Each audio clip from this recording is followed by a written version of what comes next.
pencipta Allah, satu-satunya yang telah menciptakan, memiliki, mengurus, menyiapkan segala kebutuhan, bahkan memusnahkan sesuai dengan kehendaknya yang di langit dan di bumi, bahkan di kedalaman lautan dan kedalaman bumi. Zat yang maha mulia, maha agung, maha kuat dan perkasa, satu-satunya yang mengurus dan tidak ada sekutu baginya, tidak fisiknya dan ilmunya oleh sang pencipta, dan dipilih menjadi penutup para nabi dan rasul, sehingga memang apapun yang dijadikan sebagai suri tauladan dan mengucapkan salam hormat kepadanya, sebagaimana Allah juga bersama malaikatnya mengucapkan secara langsung, maka sangat wajar sebagai pengikut yang setia kalau kita selalu membacakan salawat dan taslim kepada Nabi besar Muhammad sallallahu alaihi wasallam. Melanjutkan bahasan kitab kita Minhajul Muslim, dan pada pagi ini semoga Allah berkahi masuk ke pasal ke-6 dalam bab adab. Dan adab sudah kita sebutkan, selain bahasa terjemahan tata kerama, juga kalau bahasa saya pribadi adalah kemasan terhadap sebuah perintah ataupun larangan dari sang pencipta supaya mendapatkan ekstra tambahan pahala. Sudah sering saya kasih contoh dari awal pasal kita. Kalau seandainya seseorang bangun sholat tahajud, kemudian dia bangun saja dalam kondisi keringatan misalnya atau apa adanya, kemudian dia wudhu, dia sholat, dapat pahala sholat malam.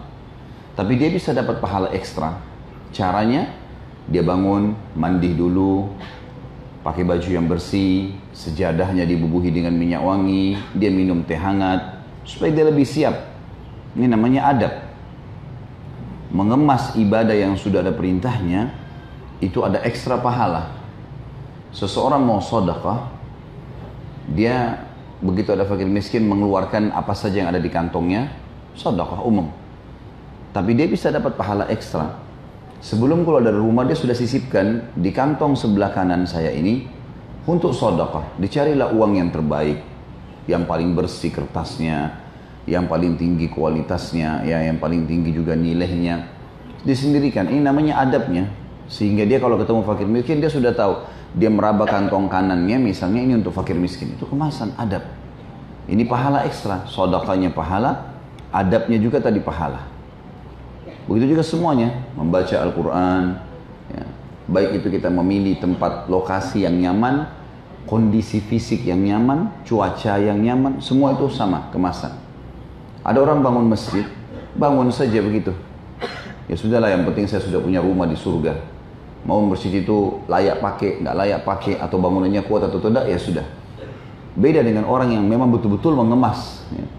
Bagaimana dipasangin marmer, pasangin AC, luar biasa dibuat senyaman mungkin. Sejadahnya juga bagus, Quran-Quran ditaruh semuanya baru. Nah ini kemasannya, maka ini pahalanya ada sendiri. Begitu pula pada saat meninggalkan larangan. Seseorang meninggalkan perbuatan dosa dengan misal ada ajakan lalu ditolak sama dia. Ada peluang untuk berzina misalnya, ada peluang untuk dusta, ada peluang untuk apalah menipu, ditolak sama dia. Enggak, saya nggak mau, haram. Baik, dapat pahala dengan itu. Karena dia menolak ya, kemungkaran, ya, menolak perbuatan dosa. Karena amal soleh itu masuk dalam perbuatan ketaatan atau meninggalkan larangan. Tapi dia bisa dapat ekstra pahala lagi. Caranya adalah dia mengemas betul-betul semua tempat yang berhubungan dengan masalah dosa ini ditinggalin sama dia. Atau teman-teman ditinggalkan sama dia. Sehingga betul-betul tidak ada peluang untuk bisa terjerumus dalam dosa. Itu juga adab namanya. Adab yang bisa dilakukan sehingga seseorang itu meninggalkan maksimal dosa yang dia lakukan. Ya, baik itu dari sisi penampilannya misalnya, dia menggunakan, dia tahu kalau dia pakai baju koko misalnya laki-laki atau perempuan pakai jilbab besar, dia sudah tahu nanti ini menjadi sebuah hal yang bisa membantu dia untuk meninggalkan dosa. Nah, itu adab. Itu satu hal yang positif. Gitu ya. Pasti berbeda kalau kita pakai kopiah haji dengan tidak, misalnya. Ada seperti ada tameng, kita tidak lebih hati-hati untuk melakukan satu perbuatan salah. Karena kesucian pakaian itu. Makanya Allah mengatakan walibasut taqwa dzalika khair. Pakaian yang menuju kepada ketakwaan itu jauh lebih baik. Maksudnya membawa kalian pada ketakwaan. Lebih termotivasi berbuat pahala, lebih takut dalam berbuat dosa. Seperti itulah. Itu namanya adab. Ya. Dan ini sedang kita bahas tentunya, adab-adab ini. Dan sudah banyak adab yang kita bahas sebelumnya.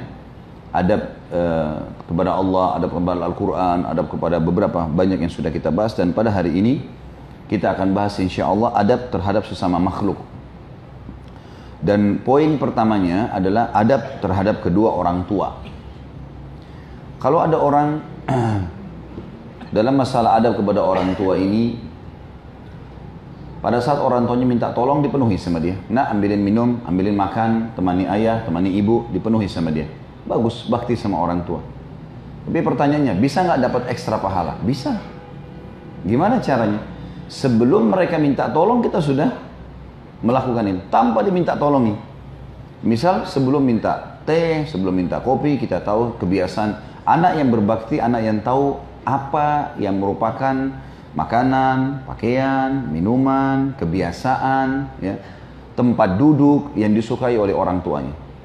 Dan memang sebelum ayahnya atau ibunya duduk di sebuah sofa, duduk kursi, dia udah lap, dia udah bersihin dengan niat ini mengemasnya itu supaya maksimal, ya. Kita tahu Uwais Al-Qarni rahimahullah, salah satu tabi'in besar. Sebenarnya orang ini syahadat di hari-hari pada saat Nabi SAW masih hidup. Tapi karena belum pernah melihat baginda Nabi SAW dengan mata kepala, maka diistilahkan dengan tabi'in. Dan Nabi SAW bersabda kepada Umar dan Ali radhiyallahu anhum, hai Umar, wahai Ali. Dua-duanya satu mertua Nabi, satu anak mantu Nabi. Umar mertua Nabi, Ali anak mantu Nabi. Dan Umar anak mantunya Ali, gitu kan. Dua ini adalah khulafaur rasyidin, terkenal 10 orang yang masuk surga, banyak fadilah yang luar biasa. Tapi Nabi SAW mengatakan, wahai Umar, wahai Ali, kalau kalian berdua ketemu dengan Uwais Al-Qarni dari negeri Yaman, mintalah agar dia beristighfar kepada Allah untuk kalian berdua. Umar dan Ali, ini kedudukannya sangat tinggi. Siapa Uwais ini? Apa sebenarnya yang dilakukan oleh dia? Gitu. Maka para sahabat semua simpang siur, siapa ini? Ya. Uwais Al-Qarni siapa? Sampai bukan sahabat biasa ya, Umar dan Ali yang disuruh mencarinya. Kalau ketemu minta dia beristighfar kepada Allah untuk kalian berdua. Maka setiap tahun di musim haji, Umar sama Ali keliling ke jemaah haji Yaman. Ada nggak namanya Uwais Al-Qarni? Ada nggak namanya Uwais Al-Qarni? Sampai Nabi SAW meninggal, nggak ketemu. Sampai Abu Bakar meninggal, nggak ketemu. Di zaman khilafahnya Umar, tahun 13 sampai tahun 23, di tahun 23-nya, akhir sebelum Umar bin Khattab ditusuk oleh Abu Lu'lu'ah dan mati syahid radhiyallahu anhu ajma'in. Maka pada saat itu Umar bertanya lagi ke jemaah haji Yaman, apakah ada Uwais Al-Qarni? Mereka bilang, wahai Amirul Mukminin, hampir tiap tahun Anda bertanya ini. Kami tidak kenal namanya Uwais Al-Qarni. Tiba-tiba ada satu orang dari jemaah Yaman di belakang bilang, hai Amirul Mukminin, saya tahu ada satu orang namanya Uwais Al-Qarni. Dia seorang pengembala kambing di padang pasir kami. Memang tidak semua orang Yaman mengenalnya. Seorang pengembala kambing, tidak ada yang kenal. Bawa gembala kambing pagi, pulang sore. Istirahat besok lagi, begitu aktivitasnya. Di padang pasir, tidak ada yang kenal. Bukan masyarakat kota, bukan sekarang. Kata Umar, baiklah. Saya mau tahu, di mana dia, di mana alamatnya. Kata orang itu, tahun ini dia akan haji. Tahun ini dia akan haji. Beberapa hari lagi dia akan sampai. Kata Umar, baiklah. Kalau sampai, tolong sampaikan kepada saya. Ternyata betul, datang. Lalu Umar ditunjukkan di sana tempatnya. Umar datang kepada dia. Wahai Fulan, kau Kak Uwais? Dia bilangnya, dari suku mati ini.